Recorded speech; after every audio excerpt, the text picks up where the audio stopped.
जय महाराष्ट्र विद्यार्थी मित्रांनो, मराठी माहिती केंद्र या यूट्यूब चॅनलवर तुम्हा सगळ्यांचे स्वागत आहे। विद्यार्थी मित्रांनो, तुमच्यासाठी खूप आनंदाची बातमी आहे। मार्चचा शेवटचा जो हप्ता आहे हा सुरुवात झालेला आहे आणि त्याचबरोबर गव्हर्नमेंटच्या नियमित परमनंट ज्या पदभरती आहेत त्यांच्यासाठी जाहिराती येणं सुरुवात झालेली आहे। विद्यार्थी मित्रांनो, नवी मुंबई महानगरपालिका जी आहे त्यामध्ये 620 नियमित पदांसाठी पदभरती जी आहे ती प्रसिद्ध करण्यात आलेली आहे।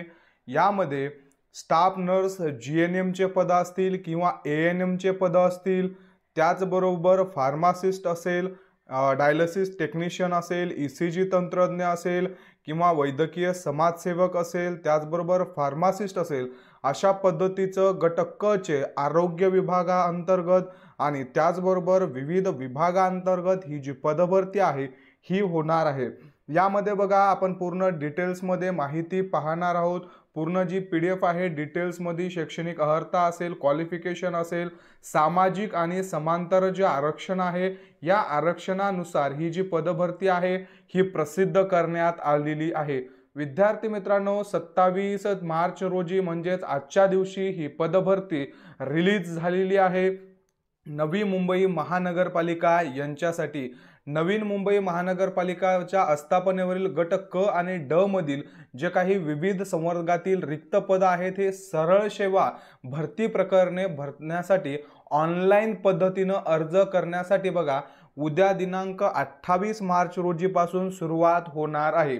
या जाहिरातीमध्ये अभियांत्रिक, तांत्रिकी, लेखा व वित्त विभाग असेल, उद्यान किंवा सार्वजनिक आरोग्य विभाग असेल, निम वैद्यकीय इत्यादी जे सेवा आहेत यांच्या 620 पदांसाठी 28 मार्च पासून ते 11 मे पर्यंत अर्ज मागवण्यात येत आहेत। 11 मे 2025 रात्री 12 वाजेपर्यंत ऑनलाईन पद्धतीने फॉर्म भरता येणार आहेत। विद्यार्थी मित्रांनो, ही जी वेतन श्रेणी आहे ही 7व्या आयोगानुसार आहे। 2030 पर्यंत महाराष्ट्रामध्ये 8वं वेतन लागू होऊ शकतं। त्यानंतर जे पेमेंट आहेत या खूप जास्त वाढण्याची शक्यता आहे।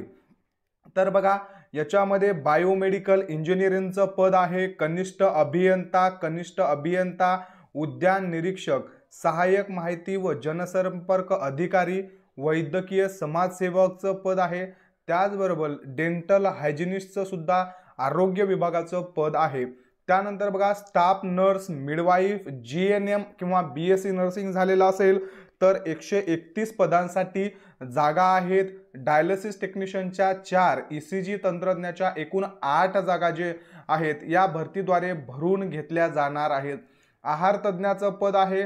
सगळ्यात महत्त्वाचं ज्यांचं एएनएम झालेलं आहे त्यांच्यासाठी सुद्धा 38 ज्या जागा आहेत त्या यामध्ये असणार आहेत। गट क च्या नंतर गट ड चे बघा स्वविच्छेदने मदतनीस, त्याच्यानंतर कक्षसेविका आणि कक्षसेवक वार्ड बॉय असे 3 संवर्गातील जे गट ड चे सुद्धा पद यामध्ये असणार आहेत। महत्त्वाची माहिती बघा, अर्जाला सुरुवात 28 मार्च पासून होणार आहे, 11 मे पर्यंत यासाठी अर्ज करायचा आहे।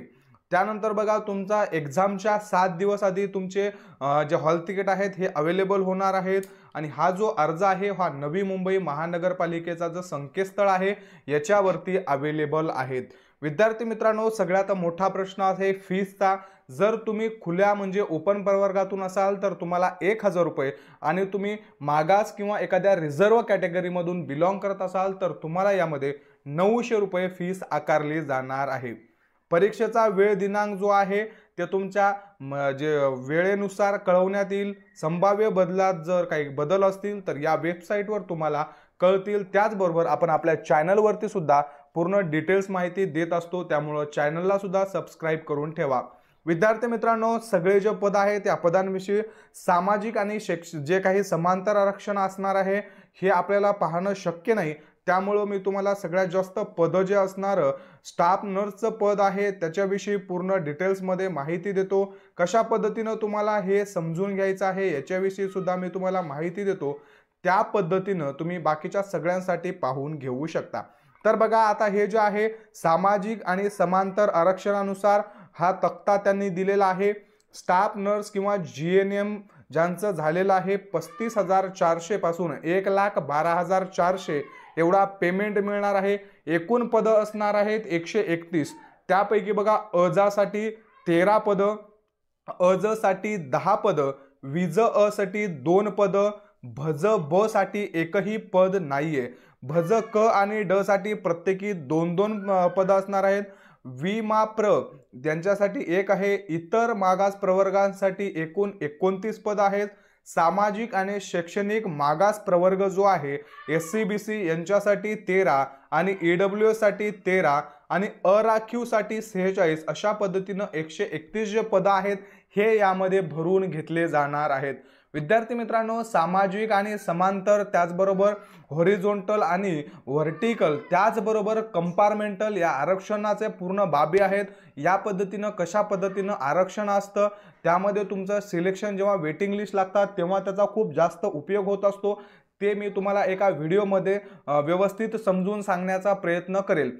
तर बघा आता 131 पैकी जे काही 46 जागा अराखीव, मी तुम्हाला इथं एक ओपन मधलं समजून सांगण्याचा प्रयत्न करतो। बघा ईड जे ओपन कॅटेगरी आहे याच्यासाठी एकूण 46 पदं जे आहेत ते ठेवण्यात आलेले आहेत। त्यापैकी सर्वसाधारण म्हणजे ओपन मध्ये सुद्धा आता काही हे असते बघा, आता सामाजिक आरक्षण जे आहे ते आता ही बाब जी आहे ते व्हर्टिकल आणि हॉरिझॉन्टल रिझर्वेशन मध्ये येते।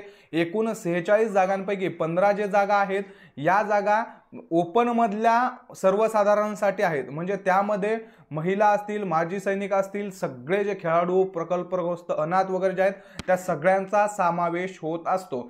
त्यानंतर बघा 14 जे पद आहेत ते महिलांसाठी राखीव आहेत ओपन मधल्या, यामध्ये बाकीच्या कॅटेगरीचे येत नाही। जेवढे ओपनचे आहेत त्या ओपनच्या महिलांसाठी 14, ओपनच्या सर्वसाधारणसाठी 15 अशा पद्धतीचं जे आरक्षण आहे हे आहे। आरक्षणाची बाब थोडीशी किचकट आहे, मी तुम्हाला एखादा सेपरेट व्हिडिओ घेऊन समजून सांगण्याचा प्रयत्न करेल। शैक्षणिक अर्हता प्रत्येक जे विभाग आहे बघा, जे पद आहे त्या पदाचं वरती तुम्हाला नाव दिलेलं आहे, त्याची वेतन श्रेणी दिलेली आहे, एकूण जागा दिलेल्या आहेत, सामाजिक आणि समांतर आरक्षण, व्हर्टिकल, हॉरिझॉन्टल, कंपार्टमेंटल आरक्षण दिलेलं आहे आणि सगळ्यात शेवटी त्याची शैक्षणिक अर्हता सुद्धा देण्यात आलेली आहे। तुम्हाला सगळ्यात महत्त्वाचं तुमच्याकडे आधी सगळ्या पदांचा शैक्षणिक अर्हता बघायचा आहेत, त्यानंतर तुम्ही त्या पदासाठी ॲप्लिकेबल आहात का ते बघायचं आहे आणि त्याच्यानंतर तुम्ही तुमच्या कास्टमधून फॉर्म भरू शकता का, तुमच्या कास्टनुसार त्या पदासाठी किती जागा आहेत या सगळ्यांचं ॲनालिसिस करायचं आहे। व्यवस्थित ॲनालिसिस करून तुम्हाला फॉर्म भरायचा आहे। ही पूर्ण जी PDF आहे ही PDF मी तुम्हाला आपल्या टेलिग्राम चॅनलला देतो, तिथं जाऊन तुम्ही व्यवस्थित रीड करा। विद्यार्थी मित्रांनो, पहिल्यांदा तुम्हाला व्यवस्थित रीड करायचं आहे आणि त्यानंतर जो आहे तो फॉर्म फिल करायचा आहे। फॉर्म गडबडीमध्ये भरण्याचा प्रयत्न करू नका, त्यानंतर तुम्हाला खूप मोठे जे प्रॉब्लेम आहे ते त्यानंतर येत असतात। परीक्षा केंद्राविषयी तुम्हाला जशा पद्धतीने ऑनलाईन फॉर्म भरताना कळूनच येणार आहे, ऑनलाईन फॉर्म भरायचा आहे। कागदपत्र काय काय लागणार आहेत खूप महत्त्वाचं आहे बघा, यामध्ये काय कागदपत्र तुमच्याकडे नाहीये ते बघून घ्यायचं आहे। विद्यार्थी मित्रांनो, 28 मार्च पासून या भरती प्रक्रियेला सुरुवात होत आहे। तर बघा 28 मार्च म्हणजे मार्च एंड नंतर 29 आणि 29ला सॅटर्डेची सुट्टी असणार आहे, 30ला रविवार आणि 31ला ईद असल्यामुळे त्याची सुट्टी आहे। तर जवळपास विद्यार्थी मित्रांनो, तुमच्याकडे जर कागदपत्र नसतील तर लगेच 1 एप्रिल पासून तुम्हाला आधी पूर्ण प्रॉपर डॉक्युमेंट जमा करायचे आहेत। जवळपास 11 मे पर्यंतचा म्हणजेच जवळपास 50 दिवसापर्यंतचा वेळ त्यांनी फॉर्म भरण्यासाठी दिलेला आहे। त्यामुळे तुम्हाला जे कागदपत्र आहेत हे कागदपत्र मार्च एप्रिलमध्ये पुन्हा काढायचे आहेत नवीन आणि त्यानंतरच फॉर्म भरायचा आहे, जेणेकरून तुम्हाला पुढे चालून काही प्रॉब्लेम येणार नाही। तर काय लागणार आहेत, अर्जदाराची माहिती बरोबर असल्याचे स्वयंघोषित प्रमाणपत्र, शैक्षणिक अर्हतेबाबतची कागदपत्र, तुमचे सर्टिफिकेट असेल वगैरे, वयाचा पुरावामध्ये तुमचं 10वीची सनद चालेल, तुमचं लिव्हिंग सर्टिफिकेट चालेल आणि तुमचं बर्थ सर्टिफिकेट असेल तरी चालेल। आर्थिकदृष्ट्या दुर्बल म्हणजे EWSचा तुमच्याकडे पुरावा, राखीव प्रवर्गातून असाल तर त्याच्यासाठी जात वैधता प्रमाणपत्र, नॉन क्रिमिनल असेल, दिव्यांग असाल तर त्याचं, माजी सैनिक, खेळाडू, अनाथ, अराखीव वगैरे असाल तर हे सगळे गोष्टी लागणार आहे. तुमचं लग्न वगैरे झालेलं असेल स्त्रियांचं तर त्याचं गॅजेट किंवा मॅरेज सर्टिफिकेट लागणार आहे. मराठी भाषेचा ज्ञान असलं याचा पुरावा म्हणजे तुम्हाला 10वीला जर मराठी भाषा असेल तर चालते. लहान कुटुंबाचं प्रमाणपत्र जे आहे ते मी तुम्हाला एक फॉर्मॅट असते आपल्या टेलिग्राम चॅनलला देतो, ते फक्त भरून घ्यायचा असतो. महाराष्ट्र राज्याचा रहिवासी असल्याचे प्रमाणपत्र डोमासाईल तुमच्याकडे असणं कंपल्सरी आहे. महाराष्ट्रातली नवी मुंबई नगरपालिकेची भरती असल्यामुळं तुम्ही महाराष्ट्राचे नागरिकत्व तुमच्याकडे असणं गरजेचं असणार आहे. त्यानंतर बघा विद्यार्थी मित्रांनो, तुमच्याकडे MSCIT अथवा समकक्ष प्रमाणपत्र असणं गरजेचं असणार आहे. प्रकल्पग्रस्त वगैरे भूकंपग्रस्त असाल तर त्याचं.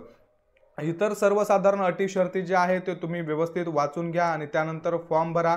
तुम्हाला सगळं वाचूनही काही प्रॉब्लेम येत असेल, काही कळत नसेल, समजत नसेल तर कमेंट बॉक्समध्ये विचारा, मी तुम्हाला माहिती नक्की देईल. तुम्हाला दिलेली माहिती आवडली असेल तर व्हिडिओला लाईक करा.